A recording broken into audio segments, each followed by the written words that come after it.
आदर्शांना वंदन. उपस्थित सर्व मान्यवर बंधू भगिनींना सविनय जय भीम.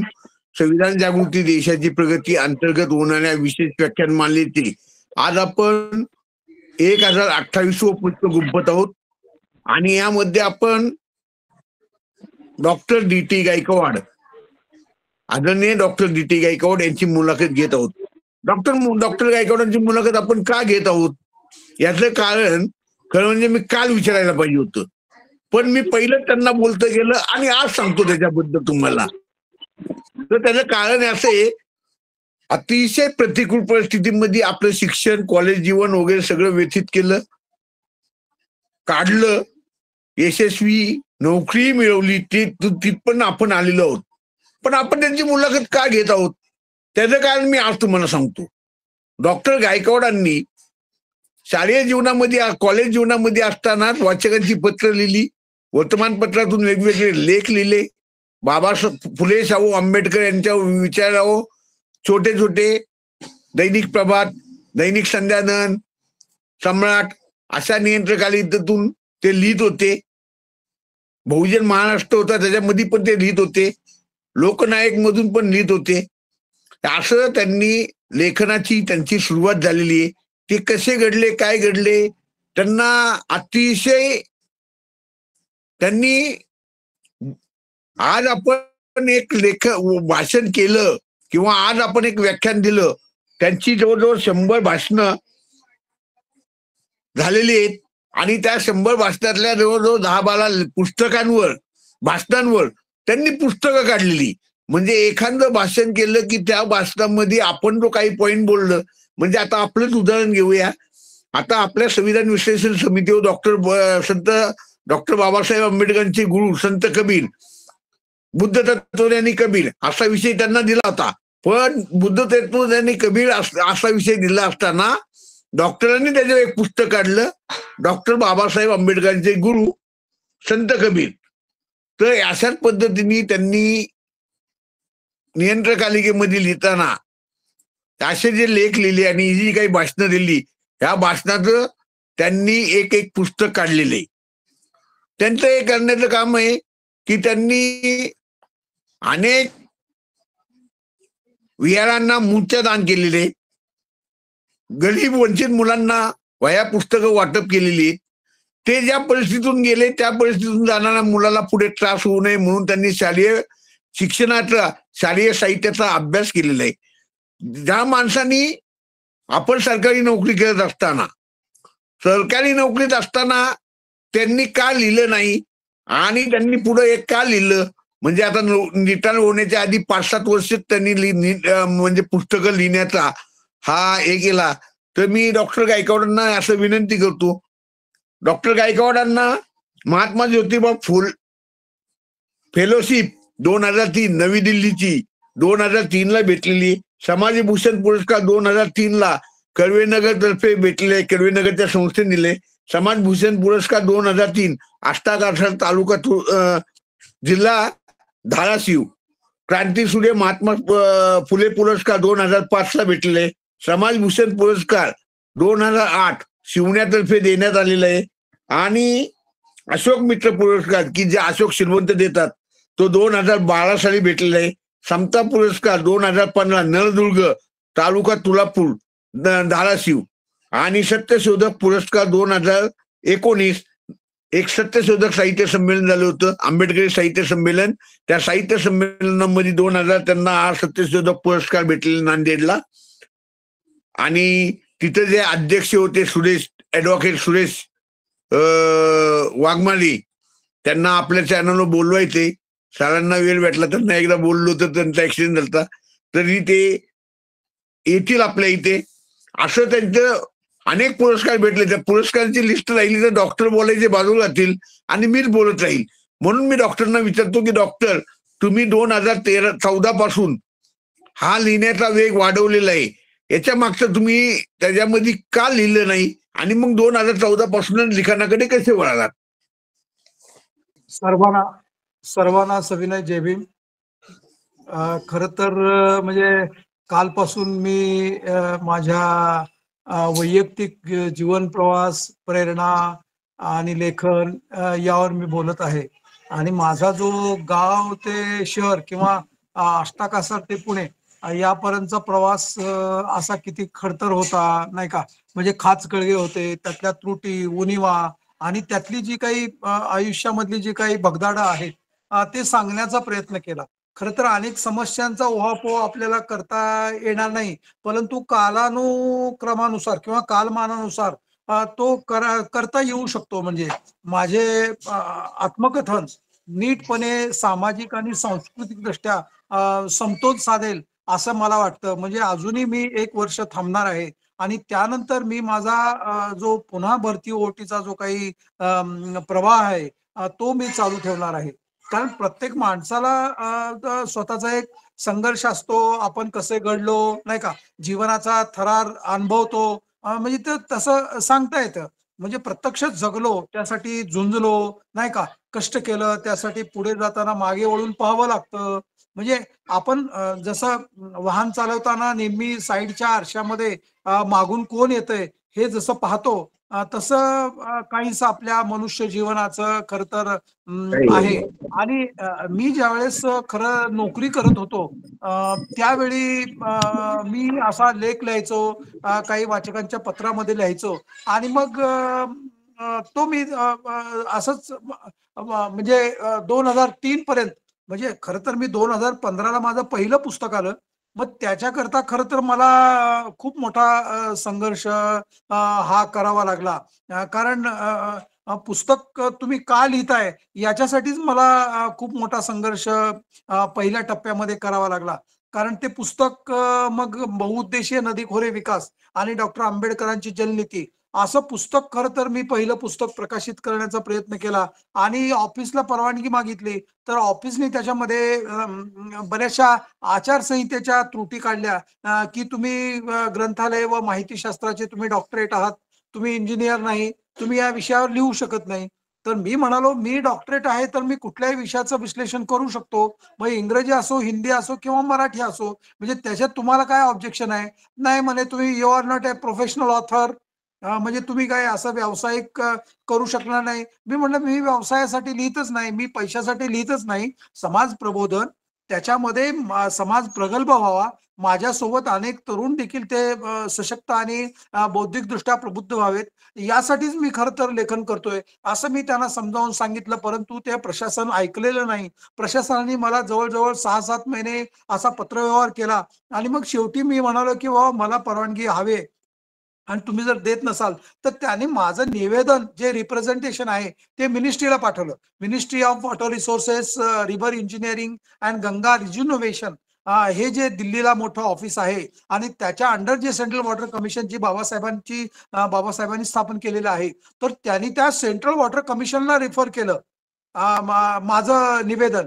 आणि मग त्या सेंट्रल वॉटर कमिशननी मला तिथल्या सेक्रेटरीचा फोन आला, कि आप एग्जैक्टली क्या लिखना चाहते हैं, मतलब आपका what is the purpose of your writing a book on multipurpose river valley development, असं त्यांनी मला विचारणा केली. आणि मग मी फोनवर त्यांच्याशी संवाद साधला की this is the purpose which I want to what is called disseminate the information and knowledge which is written by Dr. Babasaheb Ambedkar, particularly on water resources and that too multi-purpose river valley development, असं मी त्यांना समजून सांगितलं. आणि मग मला तब्बल 1.5 वर्षांनी मला खरं तर ते लिहिण्यासाठी म्हणजे प्रकाशित करण्यासाठी मला परवानगी मिळाली.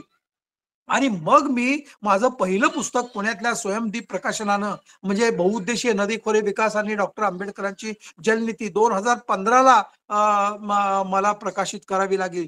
त्यानंतर मी जवळ-जवळ 2020 पर्यंत, मी जून 2020ला मी सेवानिवृत्त झालो.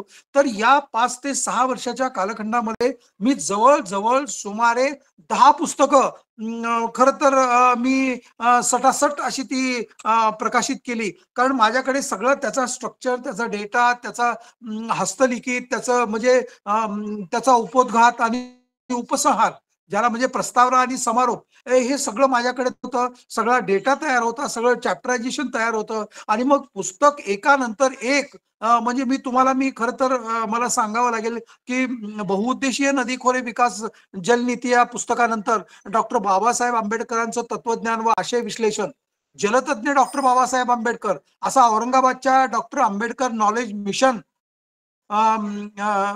मिशननी ते खरं तर प्रकाशित केलं. आणि नंतर मग मी इंग्रजीमध्ये तिसरं पुस्तक काढलं, म्हणजे Ambedkar's works on sustainable development of Indian river basin.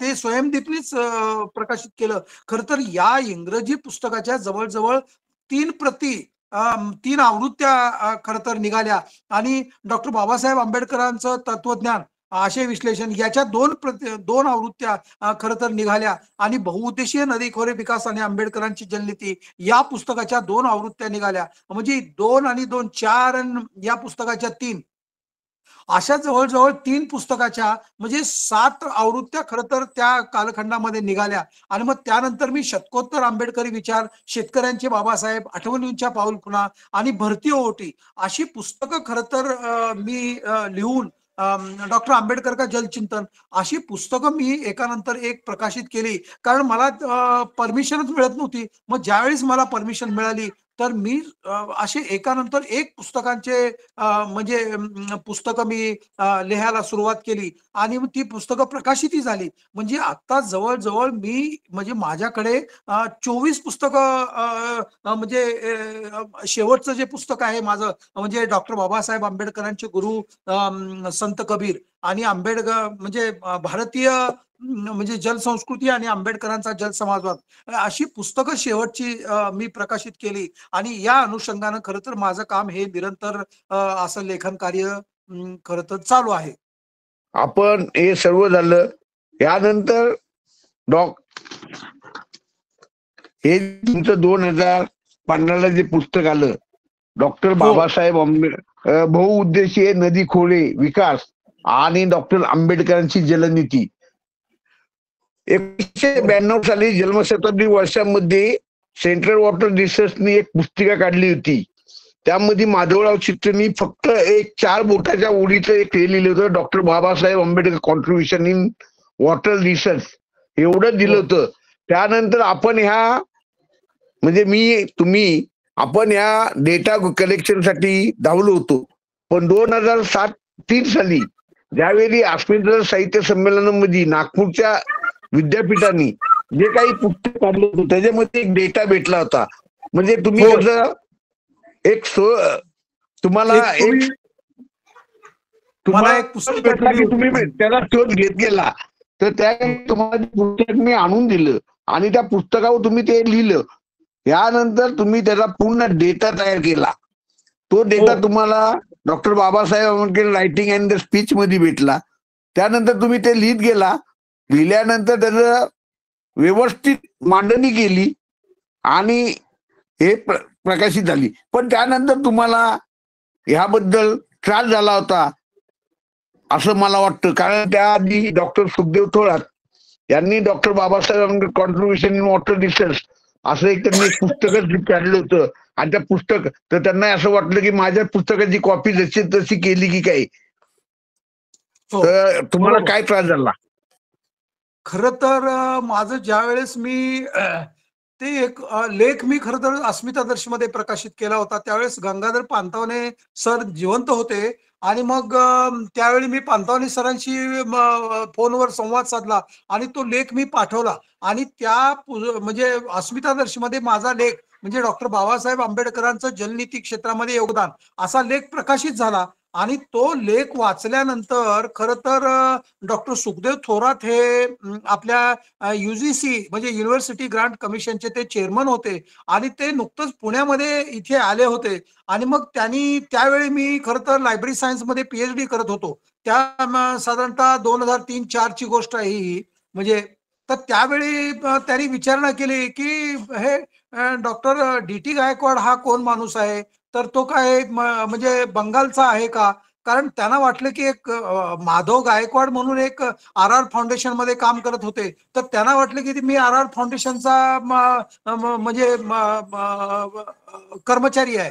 तर ते लोकांनी सांगितलं की नाही सर, तो ग्रंथालय व माहितीशास्त्राचा विद्यार्थी आहे आणि आपल्या पुणे विद्यापीठामध्येच त्याचं पीएचडी चालू आहे. अरे म्हणे त्यांनी माझ्या पुस्तकाचं कॉपी केलेलं आहे. आणि कॉपी करताना ज्यावेळेस भाषांतर करायचं असतं तर त्यांनी माझी काही परवानगी घेतलेली नाही. असं कसं त्यांनी ते लिहिलंय. आणि मग आता त्यांचे जे काही शिष्य आहेत पुणे विद्यापीठामध्ये, मग त्यांना खरं तर आपल्या सुखदेव थोरात सरांना भडकवून दिलं, की सर तो विद्यार्थी जर तसं केला असेल तर तुम्ही त्याच्यावर केस करा. म्हणजे नाही का, तुम्ही कॉपीराईट ऍक्ट खाली त्याच्यावर ऍक्शन घ्या, असं त्यांना खरं तर सूचित केलं. आणि मला ही गोष्ट खरं तर माझे एक हितचिंतक आहे सोनवणे म्हणून, ते आता रिटायर झाले, म्हणजे पुणे विद्यापीठात ग्रंथालयामधले. तर त्या सोनवणेंनी मला बोलवलं आणि डॉक्टर डी.टी. गायकवाड तुम्ही इकडे या, ताबडतोब या, तुमच्याकडे महत्वाचं काम आहे. तर मी खरं तर पीएचडीच्या कॉरिडॉरमध्ये त्या कॅरल हॉलमध्ये मी अभ्यास करत बसलो होतो. मी त्वरित त्यांच्याकडे गेलो आणि त्यांनी मला विचारणा केली, की तुम्ही काही आंबेडकरांच्या जलनीतीवर लेख लिहिलाय का? तर हो, मी म्हणालो, हो लिहिलेला आहे. तर तो अस्मितादर्शमध्ये प्रकाशित झालाय. अहो म्हणे, डॉक्टर सुखदेव थोरात सर खूप भडकले तुमच्यावर. तर मी म्हणलं काय झालं? तर मी तर विद्यार्थी आहे बाबा, मी संशोधन करतोय, अजून मला रिसर्च मेथोडॉलॉजी समजायची आहे. आणि मग मला माझ्यावर भडकण्याचं कारण काय? मी तेवढा काय मोठा माणूस नाही, कारण ते ते पद्मश्री आहेत. म्हणजे नाही का, पद्मश्री म्हणजे टॉप सायंटिस्ट झाले. तर ते खूप सिनियर आहेत माझ्यापेक्षा, आणि त्यांना राग येण्याचं काय कारण आहे? नाही म्हणे, तुम्ही काही पॅरेग्राफ त्यांचे भाषांतर केलंय का? तर मी म्हटलं पॅराग्राफ भाषांतर केलेलं आहे, परंतु सगळं त्यांच्या पुस्तकातलं मी काय भाषांतर केलेलं नाही. त्याच्या आधी रायटिंग अँड स्पीचेस याच्यामध्ये बाबासाहेबांची 5 भाषणं ते प्रकाशित आहेत. तर ती मी रेफर केलेली आहेत. सेंट्रल वॉटर कमिशनचा रिपोर्ट मी रेफर केलेला आहे. आणि अशी मी त्यांना सटासट सगळ्या संदर्भाची नावं मी त्यांना सांगितली. त्यावेळेस ते म्हणाले, अहो ते खरं तर सुखदेव थोरातांना तुम्ही भेटून सांगा, अन्यथा ते तुमच्यावर केस करणार आहेत. तर मी म्हणालो, बाबा मग मी म्हणालो, मी तर पीएचडी करतोय आणि माझ्यावर जर मी साध्या विद्यार्थ्यावर जर केस केली तर ते कसं काय व्हायचं? म्हणून मी काय केलं, सुखदेव थोरात सरांना एक हातभर पत्र लिहिलं. आणि सर, मी जरी काही पॅराग्राफचं भाषांतर केलं असलं तरी पॅराग्राफचं भाषांतर करताना परवानगी घ्यायची असते, हे मला कदाचित माहीत नाही. आणि कॉपीराईट ऍक्ट मध्येही तसं काही लिहिलेलं नाहीये. तर तुमचा जर याविषयी जर गैरसमज झाला असेल तर मला म्हणजे क्षमा करावी. आणि मी यापुढे जर काय करायचं असेल तर मी तुमच्या संदर्भ ग्रंथांचा अतिशय नम्रपणे उल्लेख करीन. आणि त्याच्यामध्ये तुमच्या ग्रंथाचा उल्लेख मी केलेला आहे. आणि तर मग तुमचा जर गैरसमज झाला असेल तर मला क्षमा करावी, असं मी पत्र लिहिलं. आणि मग त्यानंतर ते प्रकरण थांबलं. मग त्यानंतर मग मी सुखदेव थोरातांना पुस्तक प्रकाशनाविषयी तुम्ही प्रकाशनाला या म्हणून मी त्यांना विमानाचं भाडं देखील जायचं याचं देऊ केलं. परंतु सर त्या प्रकाशनाला आले नाहीत. आणि नंतर मला कळलं की तुम्ही सरांच्या विषयाचं ब्रँडिंग वापरताय. ब्रँडिंग म्हणजे एक संशोधनाचा एक आद्य संशोधक, तर त्यांनी भारतामध्ये बाबासाहेब आंबेडकरांचं जलनीती क्षेत्रामध्ये जे कॉन्ट्रीब्युशन आहे ते खरं तर सुखदेव थोरातांनी याच्या आधी सुरुवात केली, त्याच्यावर संशोधन केलं. मग आता त्यांनी संशोधन केलं म्हणून आपण करायचं नाही का? कारण मी त्याच्या आधी जवळजवळ 35 वर्ष मी central water and power research station, म्हणजे सेंट्रल वॉटर कमिशन या संलग्न संस्थांमध्ये मी खरं तर वॉटर रिसोर्सेस मध्ये काम करत होतो. मी ग्रंथालय शास्त्राचा विद्यार्थी होतो. मग त्या अर्थानं मग मी काहीच करायचं नाही का? मग मी सरांना असं केलं. आणि मग त्यांच्या जे काही सरांचे जे काही शिष्य आहेत त्यांना समजून सांगितलं, की अहो मी वॉटर रिसोर्सेस मध्ये सगळी रिपोर्ट्स आहेत त्याच्यावर. आणि मी सुखदेव थोरात सरांचा मी विषय घेतलेलाच नाही. नदी खोऱ्या म्हणजे भारतातील नदीखोऱ्यांचा विकास याच्यावर मी खरं तर संशोधन केलेलं आहे. आणि बाबासाहेबांचा जलनीतीचा राष्ट्रीय जलनीतीचा थोडासा भाग त्याच्यामध्ये घेतलाय. त्याच्यामध्ये नम्रपणे बाबासाहेब म्हणजे सुखदेव थोरात सरांचा उल्लेख केलेला आहे. आणि नव्हे तर संपूर्ण पुस्तक पद्मश्री सुखदेव थोरात यांना समर्पित केलेलं आहे. तर सरांचा गैरसमज नको, तुम्ही त्यांच्याशी बोला. आणि मग सरांना बोलवा. तर ते सर हो हो म्हणाले. आणि मग काय माझ्या 2-4 पुस्तकाचं प्रकाशन एकाच वेळी मी पुणे विद्यापीठात केलं. पण त्यावेळी काय सर येऊ शकले नाहीत, असा सरांचा गैरसमज झाला. आणि सरांच्या विषयाचं ब्रँडिंग मी वापरतोय. म्हणजे मी म्हणालो, अरे ब्रँडिंग वापरणं म्हणजे काय? म्हणजे नाही का, देसाई बंधू आंबेवाले नाही का, देसाई बंधू आंबेवाले हे जे आहेत. तर आता देसाई बंधूंनी आंबे विकले म्हणून आपण डॉक्टर डी.टी. गायकवाडनी आंबे विकायचे नाहीत का? असा थोडासा फरक तिथं झाला. आणि मग सरांचा मी गैरसमजाचा मी त्यांचं खंडन केलं. आणि सर एकदा यशनाला आले असताना मी त्यांच्याशी प्रत्यक्ष भेटलो आणि मग भेटून मी त्यांचा गैरसमज खर तर दूर केला. आणि त्याच्यानंतर खर तर सरांनी मला काही कुठल्या बाबतीमध्ये आक्षेप घेतलेला नाही. मी त्यांना ईमेल पाठवले, पत्र पाठवली, रजिस्टर एडीनी पत्र पाठवलं, त्यांच्याशी प्रत्यक्ष बोललो आणि सर तुमचा गैरसमज होतोय. मी वॉटर रिसोर्सेस क्षेत्रामध्ये मी ग्रंथपाल आहे. माझ्याकडे जवळजवळ 80,000चं कलेक्शन, म्हणजे पाणी आणि पाणीवर काही विचारा, ती सगळी माहिती आणि डेटा मी तो कलेक्ट केलेला आहे आणि त्याच्यावर मी त्या सगळ्या डेटांचं विश्लेषण केलेलं आहे, असं त्यांना भेटून मी त्यांना इत्थंभूत माहिती खरं तर दिली आणि मग सरांचं शंका निरसन झालं आणि अशा प्रकारे मला खरं तर पहिलं पुस्तक प्रकाशित करण्यासाठी त्रास झाला. हे अतिशय नम्रपणे खरं तर मला सांगावं लागतं. म्हणून मी ज्यानंतर ती पुस्तकं जी सगळी प्रकाशित झाली, त्यानंतर सगळी पुस्तकं मी ही पद्मश्री डॉक्टर सुखदेव थोरात सर यांना खरं तर समर्पित केलेली आहेत. त्यांचा नम्रपणे प्रस्तावनेमध्ये उल्लेख केलेला आहे. त्यांचे संदर्भ जे आहेत, त्यांचे संदर्भ आणि टळटीपा कुठल्या पुस्तकातून कुठल्या पानावरचा तो ओळी घेतलेल्या आहेत, त्याचा सगळा नम्रपणे संदर्भ सूचीमध्ये उल्लेख केलेला आहे. त्यामुळे सरांचा यानंतरचा आक्षेप आणि गैरसमज मी दूर केला आणि सरांनी मलाही खूप ज्युनियर आहे सर तुमच्यापेक्षा, मी पद्मश्री काय मी होऊ शकणार नाही, तुम्ही पद्मश्री आहात. म्हणून मी खरं तर सरांचा गैरसमज त्यावेळी दूर केला आणि पहिल्या पुस्तकालाच मला असा त्रास झाला. त्यानंतर मी बरीच पुस्तके प्रकाशित केली आणि सरांचा मग त्यानंतरचा गैरसमज कदाचित दूर झाला असावा, असं मला वाटतं. पुढचा प्रश्न विचारा. अतिशय रंजक माहिती. तसंच डॉक्टर आपण 1992 पासून डॉक्टर बाबासाहेब आंबेडकरांच्या जन्मशताब्दी वर्षानंतर जो एक लेख आला होता, त्या लेखानंतर आणि वॉटर रिसर्चच्या पुस्तकामध्ये आलेल्या स्मरणिकेमध्ये एक छोटेसे चार ओळीचं पत्र, याच्यावर आपण तो शोध घेण्याचा 2003 पर्यंत प्रयत्न केलेला आहे. आणि 2003 ला जेव्हा अस्मिता साहित्य संमेलनामध्ये आपण गेलो आणि त्या ठिकाणी मला जी पुस्तकं भेटली, डॉक्टर आंबेडकरी विचारधारा, त्याच्यामध्ये जो लेख होता, ह्या लेखावर तुम्ही संशोधन करून स्वतः तुम्ही म्हणजे असं म्हणायला लागेल की पोलीस माग काढतात, म्हणजे काल ज्या पद्धतीने तुमचं आयडेंटिटी कार्ड सापडलं पोलीस तुमच्या घरापर्यंत आले, तसं तुम्ही त्या लेखाचं 4 पानाच्या लेखाचं 200 पानाच्या पुस्तकामध्ये परिवर्तित केली. आता मी तुम्हाला दुसरं एक पुस्तक विचारतोय की ते तुमचं पुस्तक खूपच त्याची 3 आवृत्त्या निघालेली आहे. डॉक्टर बाबासाहेब आंबेडकरचे तत्वज्ञान आशय आणि विश्लेषण. तर त्याच्यामध्ये 3 भाग आहेत. तर पहिल्या भागामध्ये तुम्ही अतिशय परखडपणे समाजामध्ये आता जे काही चाललंय त्याबद्दल तुम्ही अतिशय परखडपणे मांडण्याचा प्रयत्न केलेला आहे. नंतर तुम्ही एक भाग भारतीय राज्यघटनेवर लिहिलेला आहे, संविधानावर. आणि एक भाग आहे, हा तुमचा जो एक भाग आहे तो जलनीतीवर आहे. हो, जलनीतीवर आहे, जलनीतीवर शेवटचा भाग. तर असे 3 भागामध्ये हे केलं.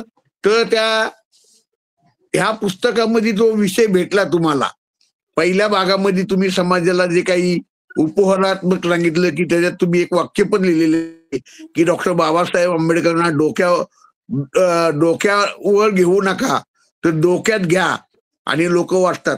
तर तुम्ही त्या पुस्तकाच्या निर्मितीबद्दल थोडक्यात सांगावं. खर तर मी सगळ्या पुस्तक जे आतापर्यंत लेख लिहिले होते त्या लेखांचं खरं तर मी सामाजिक, राजकीय, धार्मिक आणि धम्मविषयक आणि राज्यघटनेविषयक आणि बाबासाहेब आंबेडकरांच्या जल ऊर्जा विषयक असे 6 भाग मी केले आणि ते 6 भाग जवळजवळ 36 लेख माझे जे आहेत ते 36 लेख मी विभागून खर तर बाबासाहेब आंबेडकरांचं तत्वज्ञान, आशय व विश्लेषण असं हे पुस्तक मी खरं तर प्रकाशित केलं.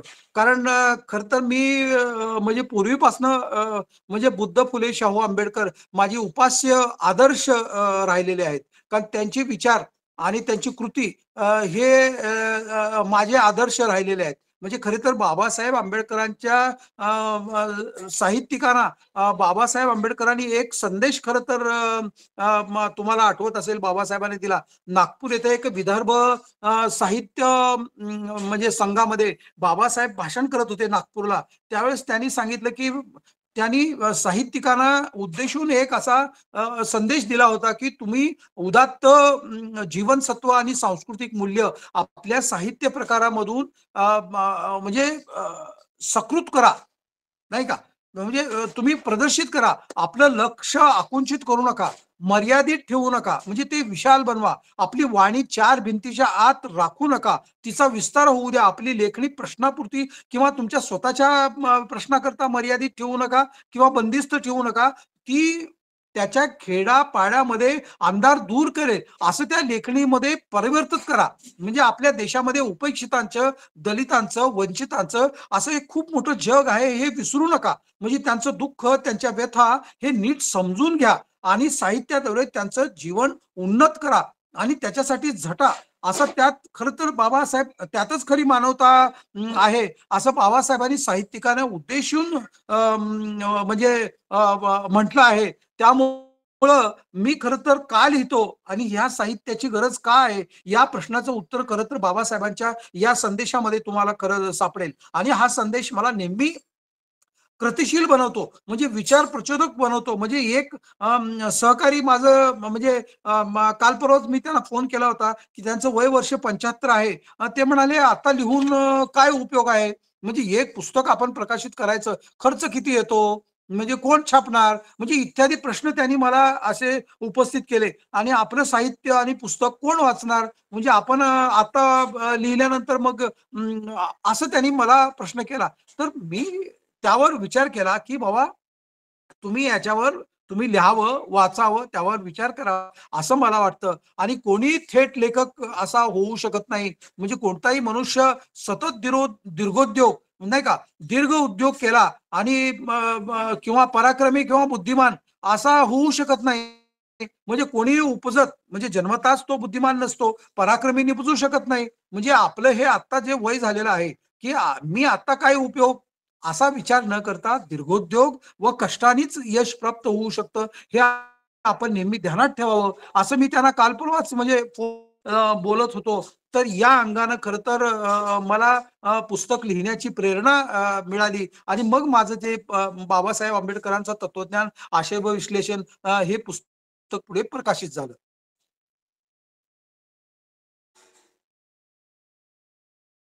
पुढचा प्रश्न विचारा.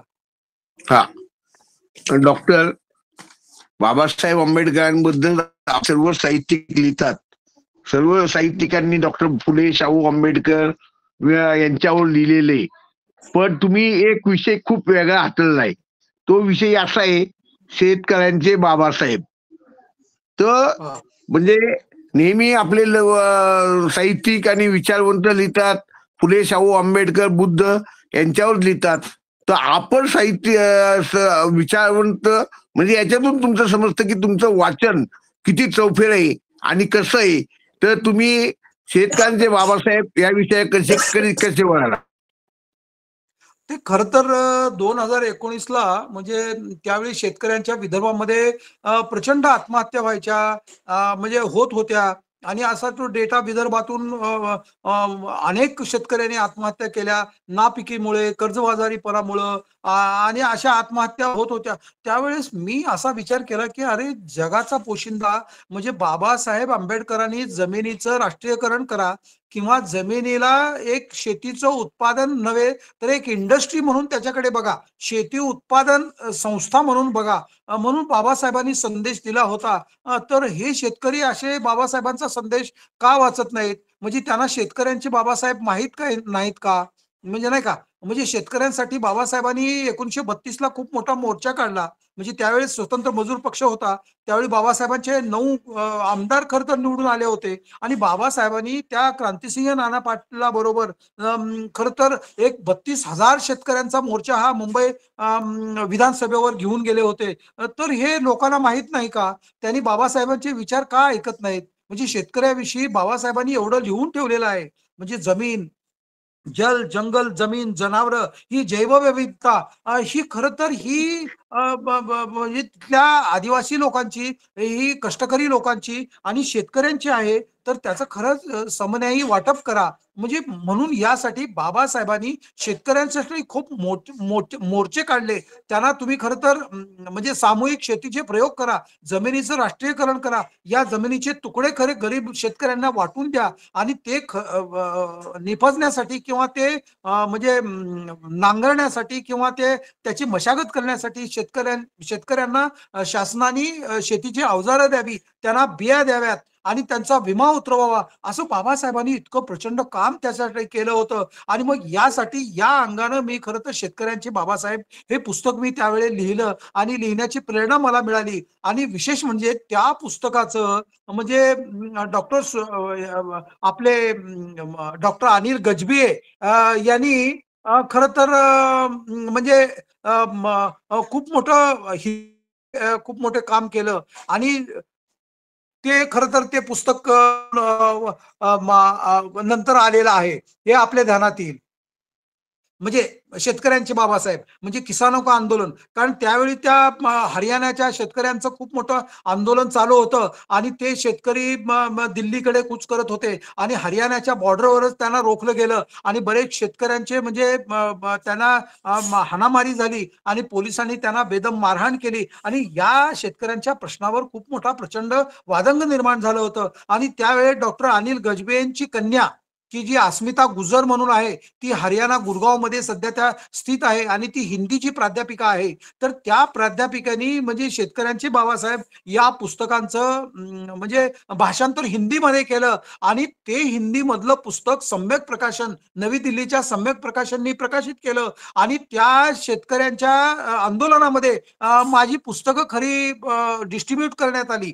ते मला नंतर डॉक्टर अनिल गजभियेनी सांगितलं, बोले आपका जो किताब है बोले उस आंदोलन में सभी किसानों को बांटा गया आणि ज्याने ज्यांना दिसतील त्यांना ते पुस्तकं त्या सम्यक प्रकाशननी एका शेतकऱ्यांनी सगळी विकत घेतली पुस्तकं आणि ती पुस्तकं वाटून टाकली, असा निरोप मला डॉक्टर अनिल गजभिये म्हणजे जे इंदोरचे आहेत त्यांनी मला हा निरोप दिला आणि शेतकऱ्यांचे बाबासाहेब हे पुस्तक हिंदीमध्ये देखील प्रकाशित झालं. खर तर ही खूप मोठी उपलब्धी मला म्हणावं लागेल. कारण मी मराठीमधून लिहिलं, की अनेक जी इतर भाषिक जे आहेत, तर त्या भाषेला म्हणजे हे साहित्य इतर भाषेमध्ये देखील निघालं पाहिजे, अशी कल्पना त्यांच्या मनामध्ये येते. आणि खरं तर मला कर्नाटकमधले पण काही लोकांनी मला अप्रोच झाले. पण ते म्हणाले, की अगर आपका किताब अगर कन्नड़ में या तमिल में करना है, तो मुझे आपको ट्रांसलेशन के लिए पैसा देना पडेगा. तर मी म्हणालो, अरे मी जर पैसे देत बसलो तर मग माझी चळवळच थांबेल. कारण आधीच मी मराठीमध्ये काढतोच आहे. म्हणजे मी एवढा संघर्ष करतोय, म्हणजे मी देखील एक कार्यकर्ताच आहे. तर या अंगानं खरं तर मी पुस्तकं लिहितो. मला काही इतर भाषेमध्ये निघालीच पाहिजे असं काही बंधन नाही. पण मला तमिळ आणि कन्नड मधल्या लेखकांनी माझ्याशी अप्रोच झालेले आहे. तुम्ही डॉक्टर बाबासाहेब आंबेडकरांची जलनीती वाईसाईच्या मंत्रिमंडळात डॉक्टर बाबासाहेब आंबेडकर असताना बाबासाहेब आंबेडकरांनी केलेल्या कार्यावर नदी जोड प्रकल्प त्याच्यामध्ये सांगितलेला होता. तर तो नदी जोड प्रकल्प जर राबवला तर भारत सुजलाम सुफलाम होईल का, असं आपल्याला वाटतं का? नाही, खरं आहे. म्हणजे आता तुम्हाला माहिती आहे, की बाबासाहेब आंबेडकर यांना अभिप्रेत असलेल्या जो काही समता, स्वातंत्र्य, बंधुता, न्याय या मानवी मूल्यावर एक आदर्श समाज व्यवस्था निर्माण व्हावी, असं बाबासाहेबांची एक विचारसरणी, विचारधारा घेऊन आपण चाललेलो आहोत. आणि त्या आदर्श निर्मितीचा विचार करताना ती वृद्धिंगत कशी होईल, यासाठी खरं तर आपण प्रत्येकाने विचार केला पाहिजे. कारण स्वातंत्र्यपूर्व काळामध्ये देशामध्ये या सामान्य माणसाचं जनजीवन सुलभ व्हायला पाहिजे. त्यांची उपजीविका ही पाणी आणि पाण्याचं समान वाटप हे व्हायला पाहिजे. आणि हे जे काही देशातल्या नद्या आहेत, तलाव आहेत, विहिरी आहेत, तर याच्यामध्ये पाणी काही सम प्रमाणात नाहीये, म्हणजे विषम प्रमाणात आहे. म्हणजे त्या पाण्याचं समान पाण्यामध्ये समन्यायी वाटप व्हायला पाहिजे. यासाठी बाबासाहेब आंबेडकर खूप आग्रही होते. आणि पाण्याविषयीचे जे वाद होतात, संघर्ष होतात, म्हणजे राज्यामध्ये म्हणजे नद्यांचं पाणी, धरणांचं पाणी, तर या धरणांचंच राष्ट्रीयकरण करा. म्हणजे बाबासाहेब म्हणायची की ही भारतीय जल व्यवस्थापनाची जी नीती आहे, त्यांचं नियोजन आहे, जे जे कार्यान्वयन आहे, त्याचं नियंत्रण आहे, तर ते नियंत्रण प्रभावीपणे त्याची योजना आखा. आणि पाणी हे नैसर्गिक आहे, पाण्यावर असा कोणाचा सर्वांचा अधिकार आहे. त्यामुळं ह्या देशातल्या नद्या खोऱ्यांचं म्हणजे या अर्थानं समान वाटप करा म्हणून बाबासाहेब आंबेडकरांनी नदी जोड प्रकल्प खरं तर हा सांगितला आहे. परंतु त्या 1900 म्हणजे स्वातंत्र्यपूर्व काळामध्ये ही कल्पना जरी सांगितली असली तरी तो अद्याप तो प्रकल्प पूर्णपणे अस्तित्वात आलेला नाही. म्हणजे अंशतः काही राज्यामध्ये काही नद्या जोडलेल्या आहेत, परंतु पूर्णपणे नदी जोड प्रकल्प हा त्याची 100% अंमलबजावणी झालेली नाही. खर तर हे दुर्दैव म्हणावं लागेल. त्या अर्थानं कारण बाबासाहेबांना जमिनीचं राष्ट्रीयकरण करा, नदी खोऱ्यांचं राष्ट्रीयकरण करा, पाण्याचं समप्रमाणामध्ये वाटप करा. म्हणजे ही बाबासाहेबांनी सांगितलेला जो विचार आहे, म्हणजे बाबासाहेब आंबेडकरांना अभिप्रेत असलेली ही जी जलसृष्टी आहे, ही जलसृष्टी आपण समजून घेतली पाहिजे. म्हणजे बाबासाहेब एका प्रकारे हे जलसमाजवादाचीच मांडणी खरं तर ते करत होते. आणि मग ह्या देशातल्या म्हणजे जलप्रलय, महापूर किंवा जलसंवर्धन, व्यवस्थापन, पूर नियंत्रण हे जे विभाग जर आपण पूर्णपणे समजून घेतले, तर आपण बऱ्यापैकी म्हणजे देशातला रिसर्च अँड डेव्हलपमेंट किंवा हा रोजगार हा आपण सहजपणे लोकांना उपलब्ध करून देऊ शकतो. कारण बाबासाहेबांचा पूर्णपणे जल ऊर्जा क्षेत्राचे जे विचार आहेत ते पूर्णपणे अवलंबलेलेच नाही आहेत. म्हणजे नैसर्गिक संसाधनामध्ये जल, जंगल, जमीन, जनावरं आणि जैवविविधता याचं समान वाटप होऊ द्या. म्हणजे आम्हाला रिझर्वेशन नको, म्हणजे रिझर्वेशन किंवा जमिनीचे तुकडे नको, परंतु या देशातल्या संसाधनाचं समन्यायी वाटप करा, अशी बाबासाहेबांची प्रमुख मागणी होती. आणि खरं तर त्या याच्यावर आपण म्हणजे बाबासाहेबांचा हा जो नवीन विचार आहे तो कोण नीटपणे पूर्णपणे मांडलाच नाही. म्हणून मी 2023 नोव्हेंबरमध्ये म्हणजे भारतीय जलसंस्कृती आणि आंबेडकरांचा जलसमाजवाद हे पुस्तकच मी खरं तर लिहिलं. आणि डॉक्टर माधवराव चितळेंनी त्या पुस्तकाला प्रस्तावना दिली आहे. म्हणजे नाही का, राची मोरवंचीकर म्हणजे भारतीय म्हणजे महाराष्ट्र जलसंस्कृती मंडळाचे ते अध्यक्ष आहेत आणि आता त्यांचं वय 90 आहे. त्या मोरवंचीकरांचं भारतीय जलसंस्कृती असं पुस्तक आहे. तर त्यांच्याशी मी संवाद साधला आणि त्यांनी देखील मला प्रस्तावना द्यायला म्हणजे सकारात्मकता दाखवली होती. पण डॉक्टर दत्ता देशकर हे महाराष्ट्र जलसंस्कृती मंडळाचे आता सध्याचे ते अध्यक्ष आहेत. जलसंवाद नावाचे संपादक ते आहेत आणि ते मासिक चालवतात. तर त्यांनी खरं तर प्रस्तावना दिली. तरी डॉक्टर माधवराव चितळे यांनी अभिप्राय दिला आणि डॉक्टर दत्ता देशकरांनी त्या भारतीय म्हणजे डॉक्टर आंबेडकरांचा जलसमाजवाद या पुस्तकाला प्रस्तावना दिली आणि ते पुस्तक इतकं समृद्ध केलं आणि ते पुस्तक अतिशय वाचनीय झालेलं आहे. तर या अर्थानं खरं तर म्हणजे म्हणजे MIT म्हणजे महाराष्ट्र इन्स्टिट्यूट ऑफ टेक्नॉलॉजी च्या ज्या एक प्राध्यापिका आहेत की नीलम पंडित, खर तर म्हणजे त्या MSW शिकवतात तिथे. तर त्या प्राध्यापिकेने या पुस्तकाचं ट्रान्सलेशन आता इंग्रजीमध्ये केलेलं आहे. त्याची 6 प्रकरणं ऑलरेडी प्रकाशित झालेली आहेत आणि आता अजून 5 प्रकरणं त्या पुस्तकामध्ये आहेत. अशा एकूण 11 प्रकरणांचं याच्यानंतर ते इंग्रजीमध्ये म्हणजे Indian culture and water socialism of doctor Babasaheb Ambedkar असं पुस्तक आता खरं तर हे येत्या एप्रिलमध्ये त्याचं अनुवाद येऊ शकतो. तर या अर्थानं बाबासाहेब आंबेडकरांचा जर जलऊर्जा क्षेत्रामधला जर विचार आपण पूर्णपणे अवलंबला तर देशामध्ये रोजगार, रिसर्च अँड डेव्हलपमेंट, प्लॅनिंग हे व्यवस्थित चालेल. कारण बाबासाहेबांच्या विचाराकडे कोणी पूर्णपणे लक्षच देत नाहीये.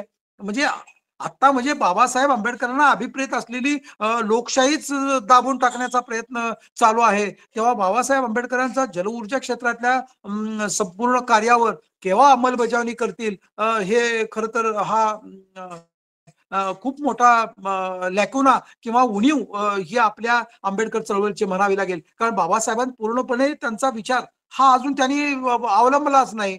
जर त्यांनी अवलंबला तर देशातले अनेक रिसर्च R&D किंवा रिसर्च अँड डेव्हलपमेंट आणि रोजगाराचे प्रश्न, तरुणांना नोकऱ्या ह्या बऱ्यापैकी सुटतील असं माझंही निरीक्षण त्या पुस्तकामध्ये मी नोंदवलेलं आहे.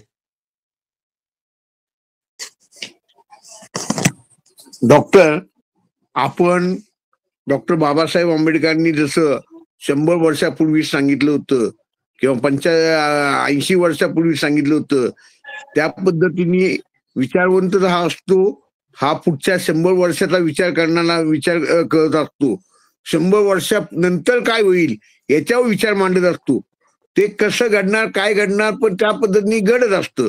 तुम्ही त्या पद्धतीने नेहमीच विचार करता आणि याच्याकरता तुम्हाला बौद्धिक म्हणजे आता तुमचं बहुउद्देशीय नदी खोरे विकास आणि डॉक्टर बाबासाहेब आंबेडकर यांची जलनीती, डॉक्टर बाबासाहेब आंबेडकरचे तत्वज्ञान असे आणि विश्लेषण, डॉक्टर बाबा शेतकऱ्यांचे बाबासाहेब आंबेडकर जलचिंतन, नंतर शतकोत्तरी आंबेडकरी विचार.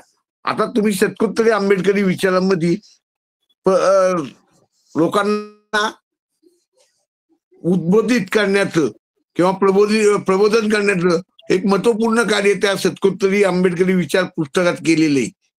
तर त्या पुस्तकाबद्दल थोडक्यात सांगावं. त्या पुस्तकाची पार्श्वभूमी असं खरं तर बाबासाहेब आंबेडकरांचा विचार खरं तर काँग्रेसने मानलाच नाही. काँग्रेसने इव्हन बाबासाहेब आंबेडकरांचं तैलचित्र हे 1990 ला म्हणजे व्हीपी सिंग सरकार ज्यावेळेस आलं त्यावेळेस बाबासाहेब आंबेडकरांचं तैलचित्र त्यावेळेस संसदेमध्ये लावण्यात आलं. म्हणजे आपल्याला माहित असेल. आणि बाबासाहेब आंबेडकरांची ज्यावेळेस जन्मशताब्दी होती, मला वाटतं 2001 ला का 1999 ला होती मला वाटतं. त्यावेळी खरं तर व्हीपी सिंग सरकारने भारतरत्न पुरस्कार बाबासाहेबांना मरणोत्तर पुरस्कार दिला आणि त्यावेळेस माई आंबेडकरांनी तो स्वीकार केला. आणि बाबासाहेब आंबेडकरांचा तो विचार म्हणजे खरं तर बाबासाहेब व्हॉइसरॉय मंत्रिमंडळामध्ये खरं तर ते कॅबिनेट मंत्री होते. त्याच्या आधी बाबासाहेबांनी भारतीय राज्यघटनेमध्ये खूप मोठं योगदान दिलेलं आहे. परंतु बाबासाहेब आंबेडकरांनी समाजवादी धम्माची म्हणजे त्याचं पुनरुज्जीवन खरं तर केलेलं आहे. आणि बाबासाहेबांनी या स्त्रियांविषयीचे म्हणजे हिंदू कोड मांडून जवळजवळ स्त्रियांविषयीचे 20 कायदे म्हणजे तुम्ही वारसा हक्कापासून ते जर डोमेस्टिक व्हायलन्स ऍक्ट पर्यंत जर कायदे घेतले तर जवळजवळ 20 ते 21 कायदे बाबासाहेबांनी स्त्रियांच्यासाठी केलेले आहेत. म्हणजे बाबासाहेबांचं कार्य आपण जर बघितलं तर त्या अर्थाने बाबासाहेब आंबेडकर या 20व्या शतकामध्ये एका देशाचे किंवा एका स्त्रियांचे किंवा पुरुषांचे हे मर्यादित राहिलेले नाहीत. एका देशापुरते एका प्रदेशापुरते मर्यादित राहिलेले नाही. बाबासाहेबांचा समता, स्वातंत्र्य, बंधुता, न्याय हा जी मानवी मूल्य आहेत ती पृथ्वी तलावरच्या कुठल्याही देशाला ती लागू होतात. आणि कुठल्याही माणसाला स्वातंत्र्य हवंय, सहानुभूती हवंय, त्याला बंधुभाव हवाय, त्याला सामाजिक न्याय हवाय, ही मूल्ये त्या माणसाला अप्लाय करता येतात. आणि त्या बाबासाहेब आंबेडकरांच्या विचारांची उपयुक्तता ही जागतिक पातळीवर झालेली आहे. म्हणून खर तर मी बाबासाहेब आंबेडकर हे एक वैश्विक विचारवंत म्हणून पुढे आलेले आहेत अशी मांडणी खर तर शतकोत्तर आंबेडकरी विचार या पुस्तकामध्ये केलेले आहेत. या अर्थानं बाबासाहेब आंबेडकर हे थॉमस पेन म्हणजे बाबासाहेब आंबेडकरांच्या पोटामध्ये म्हणजे महात्मा फुले दडलेले आहेत, कबीर दडलेले आहेत, बुद्ध दडलेले आहेत. परंतु महात्मा फुलेंच्या पोटामध्ये थॉमस पेन दडलेले आहेत आणि थॉमस पेनच्या पोटामध्ये खर तर जॉर्ज वॉशिंग्टन दडलेले आहेत. अशी मांडणी खर तर मी त्या पुस्तकामध्ये केली आहे. आणि ते पुस्तक खर तर अतिशय वाचनीय पुस्तक मी ते केलं. आणि त्या अंगाने हे पुस्तक मला त्या 2019 ला हे पुस्तक मला उद्बोधक वाटलं. खर तर मला एकाने जवळजवळ 100 प्रति काल परवा मला एकाने उंडरी पिसोळी नावा इथल्या एरियातला एक माणूस आहे त्याने मला फोन केला आणि मला सांगितलं की ते आंबेडकर शतकोत्तर आंबेडकर विचार या पुस्तकाच्या मला 100 प्रती हव्या आहेत आणि मी त्या एका लग्नामध्ये मी त्या मंगल परिणयामध्ये मी त्या वाटणार आहे असं त्यांनी मला मागणी केली. आणि ते पुस्तक घेऊन जायला येणार आहेत उद्या परवा. तर असं ते पुस्तकाचं महत्व ज्यांच्याकडे जे गेलं आणि ज्याने थॉमस पेन वाचला, ज्याने जॉर्ज वॉशिंग्टन वाचला म्हणजे लाईफ ऑफ वॉशिंग्टन वाचला, महात्मा फुले वाचला, तर त्याला हे पुस्तक अतिशय भावलेलं आहे. आणि त्या अंगाने खरं तर आपण सर्वांनी म्हणजे शतकोत्तर आंबेडकरी विचार हे पुस्तक माझं वाचलं पाहिजे. आणि खरं तर ते पुस्तक अतिशय उद्बोधक आहे. जरी ते छोटं पुस्तक असलं तरी ते विचार करण्यासाठी आणि विचार प्रेरणा किंवा विचार प्रचोदक असं ते पुस्तक मला म्हणावं लागेल. तर आपण सर्वांनी ते पुस्तक वाचावं. कारण वाचल्याशिवाय तुम्हाला ते मी कळणार नाही. कारण मी काय बोलतोय याचं ते ग्रथित शब्दबद्ध केलेलं आहे. तर आपण सर्वांनी वाचलं तर ते बरं होईल, असं मी तुम्हाला नम्र निवेदन या मुलाखतीच्या निमित्तानं मी आपणास करतो. 27 पुस्तकं आपली लिहून झालेली डॉक्टर. आणि तुम्ही आता सांगितलं की लोकांना विचार वगैरे करायला पाहिजे, लोकांनी धर्मसंवाद करायला पाहिजे, म्हणजे संवाद करायला पाहिजे, स्वातंत्र्य समता बंधुतेचा विचार करायला पाहिजे. तर ह्या दृष्टीने तुम्ही धम्मसंवाद नावाचं एक पुस्तक लिहिलं. तर त्या बरोबर. धम्मसंवाद नावाच्या पुस्तकामध्ये तुम्ही समाजाला काय उद्देश केलेला आहे? आणि खरं तर आता मी फक्त लिहितोच असं नाही, परंतु मी कृतिशील कार्यकर्ता देखील आहे. आणि मी म्हणजे माझं पी-एच-डी जरी झालं असलं, तरी मी सामान्य माणसाच्या प्रश्नावर येणारा, म्हणजे सामान्य माणसाची सहानुभूती बाळगणारा असा कार्यकर्ता आहे. आणि आपण शिकलो म्हणजे आपल्याला नोकरी लागली म्हणजे यात इतर तरुणांचं काय?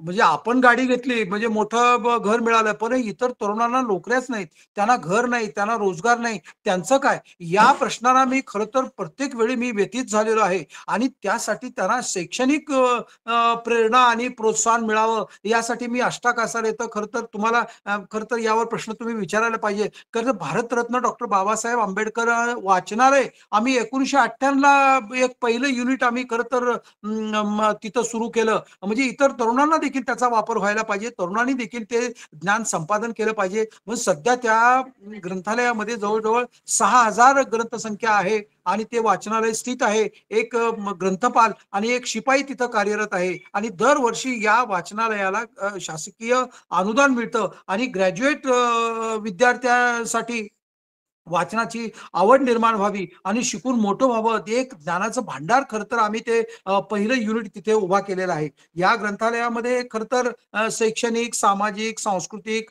अशी लेखकांची पुस्तकं मुद्दाम होऊन आम्ही त्या वाचकांसाठी ठेवली आहेत आणि ती वाचन चळवळ अशी ती समृद्ध व्हावी याकरता खरं तर या ज्ञान क्षेत्रामध्ये आणि ती ज्ञान चळवळ फोफावावी यासाठी आम्ही ते खरं तर ग्रंथालय चालवत असतो. मी त्या ग्रंथालयाचा सेक्रेटरी आहे आणि दर 4-6 महिन्याला मी खरं तर त्या ग्रंथालय वर्किंगचा मग काय व्यवस्थापनाचा जाऊन आढावा घेत असतो आणि जवळ-जवळ 200 वाचक त्या ग्रंथालयाचा लाभ आता सध्या घेत असतात. खरं तर मी धम्म चळवळी तुम्ही मला प्रश्न विचारला, मी स्वतः धम्म चळवळी कार्यरत आहेच. म्हणजे अनेक पुण्यामधल्या जवळ-जवळ सर्व विहारांनी मी वेगवेगळ्या प्रसंगी धम्म व्याख्यानं, धम्म प्रवचनं मी दिलेली आहेत आणि डॉक्टर बाबासाहेब आंबेडकरांना अपेक्षित असलेला जो धम्म आहे, तो सांगण्याचा प्रयत्न मी केलेला आहे. आणि अशा अनेक असंख्य बुद्धविहारांनी मी धम्म व्याख्यानं दिली आहेत आणि विशेष करून म्हणजे आम्ही ग्रामीण भागामध्ये देखील ही धम्म चळवळ रुजावी म्हणून मी जन्मगावीच खरं तर या धम्माची चळवळ रुजावी आणि गतिमान व्हावी यासाठी सन 2005 ला थायलंडहून जवळ-जवळ 350 किलो वजनाची बुद्धमूर्ती, 6 फूट उंचीची बुद्धमूर्ती थायलंडहून मी म्हणजे माझ्या प्रयत्नाने मी आणली आणि गावामध्ये लुंबिनी बुद्ध विहार सामाजिक व सांस्कृतिक बहुउद्देशीय केंद्र असं आम्ही स्थापन केलं, रजिस्ट्रेशन केलं आणि तिथे त्या भगवान बुद्धाची मूर्तीची प्रतिष्ठापना केली आणि आता सगळे धम्म उपासक तिथे म्हणजे त्यांना आता धम्माची गोडी लागलेली आहे, आकर्षण निर्माण झालेलं आहे. धम्माचरण करण्यासाठी आता ते प्रयत्न करत आहेत आणि बुद्ध रूपाची स्थापना खरं तर तिथे झाली आणि ते विहार खरं तर आम्हा संबंध कार्यकर्त्यांच्या प्रयत्नानं आणि माझ्या पुढाकारानं म्हणजे आता सांगावंच लागेल की माझ्या पुढाकारानं ते खरं तर म्हणजे पार पडलं आणि या विहारातून विविध कार्यक्रम आता होत असतात. विहाराला 20 वर्ष पूर्ण झालेली आहेत. विहाराच्या माध्यमातून विद्यार्थी, कार्यकर्ते, अनेक महिला नेतृत्व, अनेक संघटना तिथून खरं तर निर्माण झाल्या. म्हणजे आसपासच्या खेड्यांनी देखील मी म्हणजे फक्त माझ्याच गावी काम केलंय असं नाही. परंतु इतर तिथल्या आसपासच्या खेड्यांनी देखील धम्म चळवळ रुजावी, धम्म संस्कृती निर्माण व्हावी यासाठी मी जिथे-जिथे समाज मंदिर आहे, तिथे-तिथे त्या समाज मंदिराचं बुद्ध रूप देऊन बुद्ध विहारामध्ये खरं तर त्याचं रूपांतर केलेलं आहे. तर तुम्ही जर तुळजापूर तालुक्यातल्या दहिटणा म्हणजे वागदरी, शिंदगाव आणि मोघा या गावामध्ये मी स्वखर्चाने बुद्धरूप देऊन तिथे बुद्ध विहाराची स्थापना केलेली आहे आणि भगवान बुद्ध आणि बाबासाहेब आंबेडकरांचा हा प्रामाणिकपणे पोचावा, यासाठी खरं तर मी प्रयत्न केला. आणि मग त्यातूनच एक खरं तर धम्मसंवाद नावाचं पुस्तकाने जन्म घेतला. आणि यासाठी खरं तर विविध पातळ्यावर म्हणजे समन्वय साधण्यासाठी मी समीक्षा फाउंडेशनची देखील मी खरं तर वैयक्तिकरित्या स्थापना केली. आणि समीक्षा माध्यमातून म्हणजे जवळ-जवळ सुमारे 60 विद्यार्थ्यांना गेली 12 वर्ष मी 12 ते 15 वर्ष मी शालोपयोगी साहित्याचं वितरण खरं तर सन्मानपूर्वक करत असतो. आणि त्यांना स्कूल बॅग म्हणजे वह्या, पुस्तकं, कंपास, पेन असं खरं तर साहित्याचं वाटप मी दरवर्षी करत असतो. आणि त्याच्यानंतर देखील पुण्यामध्ये देखील गेली 2 वर्ष मी जवळ-जवळ 25 विद्यार्थ्यांना वह्या, पुस्तकं त्यांना ते किट खरं तर देऊन मी माझी भावना खरं तर इतराप्रती मी व्यक्त करत असतो, की आणि हे की समीक्षा फाउंडेशनची माध्यमातून अष्टाकासार आणि पुणे परिसरामध्ये सामाजिक, शैक्षणिक आणि धार्मिक क्षेत्रामध्ये निस्वार्थीपणे समाजकार्य करणाऱ्या इतर जे लोक आहेत अशी आयडेंटिफाय करून मी त्यांना जवळ-जवळ 21 मान्यवरांना आतापर्यंत समीक्षा जीवन गौरव पुरस्कार, समाज भूषण पुरस्कार, साहित्यरत्न पुरस्कार असे पुरस्कार खरं तर मी प्रदान केले आहेत. आणि म्हणजे सामाजिक क्षेत्रामध्ये कार्य करणाऱ्या कार्यकर्त्यांची नोंद म्हणजे चांगल्याला चांगलं म्हणण्याची वृत्ती लागते. आणि त्यांचा कार्याचा गौरव आणि कौतुक करण्याचा प्रयत्न खरं तर समीक्षा फाउंडेशनने केलेला आहे. आणि या अंगानं मी खरं तर समीक्षा फाउंडेशन मी स्थापन केलं आहे.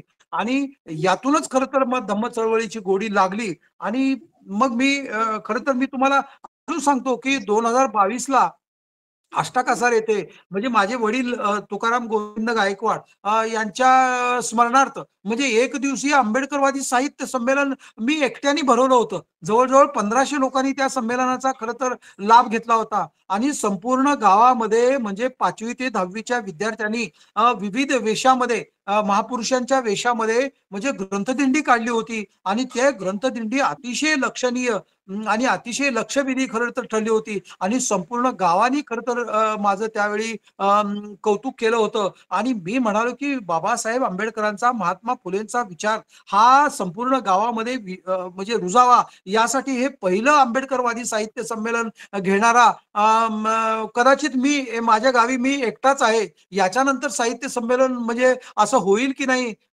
मला शंका आहे. तर मला या धम्माची गोडी आणि सामाजिक कार्यामध्ये मी माझ्या जवळच्या काय असेल तो आर्थिक योगदान किंवा आंशिक योगदान मी करत असतो. आणि या अर्थानं बाबासाहेब आंबेडकरांचा विचार सर्वांपर्यंत पोहोचला पाहिजे, तळागाळापर्यंत पोहोचला पाहिजे. सर्वांनी प्रबुद्ध झालं पाहिजे, सर्वांनी विकास केला पाहिजे. आणि आपल्या व्यक्तिमत्वाचा विकास करणं हा प्रत्येकाचा खरा अधिकार आहे.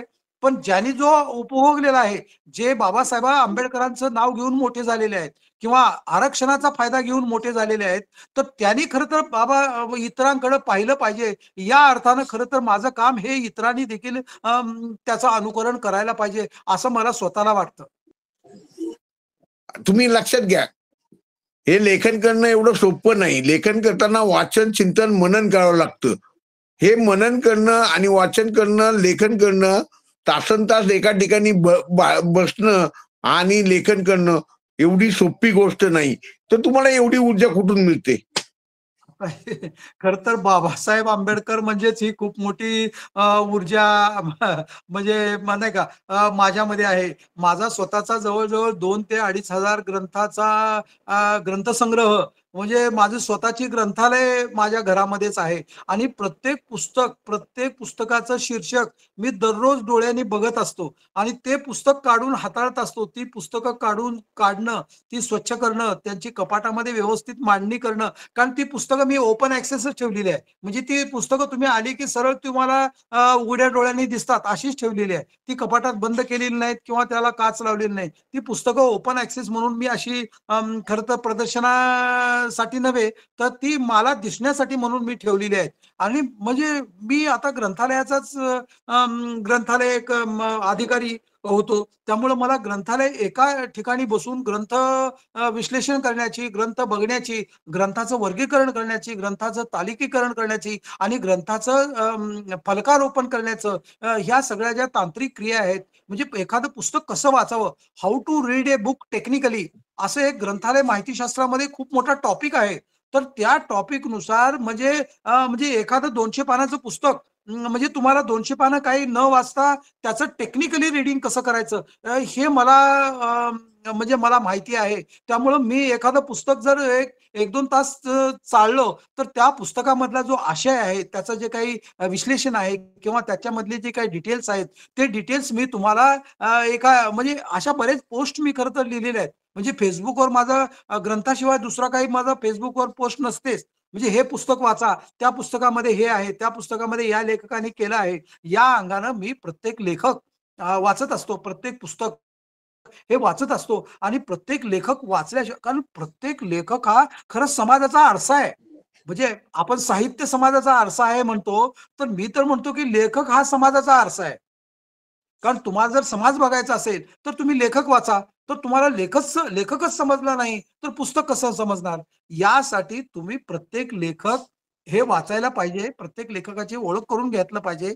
म्हणजे लेखकामागच्या ज्या काही वेदना आहेत, म्हणजे लेखक पुस्तक का लिहितो आणि त्या लिहिण्याची कशी होते? कारण प्रत्येक पुस्तकाची निर्मिती करताना हे त्या लेखकाला प्रचंड वेदना होतात. म्हणजे जसं एखादं झाडाचं फांदी किंवा जे कोंब आपण जे म्हणतो, त्या झाडाची कोंब ज्यावेळेस ते बुंदा फाडून ज्यावेळेस बाहेर येतं, त्यावेळेस त्या झाडाच्या बुंदा आहे, तो फाटला जातो आणि प्रचंड वेदना खरं तर वृक्षाला होतात. तसं प्रत्येक पुस्तकाची निर्मिती करताना म्हणजे प्रचंड म्हणजे त्याला 10 वेळा त्याला त्रास घ्यावा लागतो. त्याला पुन्हा रिराईट करावं लागतं. त्याला पुन्हा सुसंगतपणे त्याची मांडणी करावी लागते. पुन्हा काल सुसंगत मांडणी करावी लागते आणि असे सगळे पॅराग्राफच्या पॅराग्राफ पुन्हा वाचावे लागतात आणि प्रचंड वेदना होतात आणि तेवढ्या वेदना होऊनही त्याच्याकडं पैसा उपलब्ध पाहिजे. म्हणजे पैसा असेल तर तुम्ही त्याला टायपिंगला द्याल. म्हणजे नंतर तुम्ही प्रकाशित कराल. म्हणजे याच्यासाठी ही पुस्तक लिहिणं आणि पुस्तक हे बाजारात आणणं, मार्केटमध्ये आणणं ही खूप मोठी प्रचंड अवघड प्रतिक्रिया आहे. आणि त्या लेखकाला म्हणजे तुम्ही जेवढे पुस्तक म्हणजे प्रिंटिंग करण्यासाठी लागलेले आहेत, तेवढे देखील म्हणजे पैसे तुम्हाला कोणाकडून येत नाहीत. म्हणजे माझं असं निरीक्षण आहे. म्हणजे मी आता म्हणजे 2015ला झालेली पुस्तकं म्हणजे आत्ता 2-2, 3-3 हजार त्याच्या प्रती खरं तर ह्या आत्ता गेलेल्या आहेत आणि जवळ-जवळ 7 ते 8 पुस्तकं आता आउट ऑफ प्रिंट आहेत माझ्याकडे आणि मला ती छापण्याची पण इच्छा नाही. कारण आता एकदा पुस्तकं आपण 2-2, 3-3 हजार प्रती त्याच्या गेल्यात. त्यामुळं मी काय त्या दुसरं पुस्तक काढण्याच्या आता भानगडीत न पडता नवीन पुस्तक काढण्याच्या भानगडीत खरं तर मी पडत असतो आणि ती पुस्तकं टायपिंग करून घेणं, त्यांचे प्रूफ रिडिंग करणं, त्याचं नाही का त्याचं मुखप्रष्ठ करणं, ह्या सगळ्या अवघड प्रक्रियामधून लेखक जात असतो आणि त्या लेखकाच्या वेदना खरं तर ह्या वेदनाच पुष्कळ आहेत. म्हणजे तणाव इतका आहे, की एका बाजूला आनंद होतो, परंतु दुसऱ्या बाजूला तणावही निर्माण होतो. म्हणजे एक पुस्तक नवीन ज्यावेळेस प्रकाशित होतं, त्यावेळेस लोकं आपल्याला म्हणजे नाही का शुभेच्छा देतात, स्वागत करतात, नाही का भाषणाला बोलवतात, वाह-वाह करतात, त्यावेळी बरं वाटतं. परंतु दुसरा तणाव, की हे पुस्तक आता आपण 1000 त्याच्या प्रती छापलेल्या आहेत, 500 प्रती छापलेल्या आहेत. ते पुस्तक केव्हा जाणार? तर एक पुस्तकाच्या 1000 प्रती जाण्यासाठी तुम्हाला जवळ-जवळ 2-2, 3-3 वर्ष थांबावं लागतं. तर एवढी अवघड प्रक्रिया सहन करावी लागते आणि ही सतत ऊर्जा आपल्याला बाबासाहेब आंबेडकरांचा हा विचार, हीच खरी आपली ऊर्जा आहे.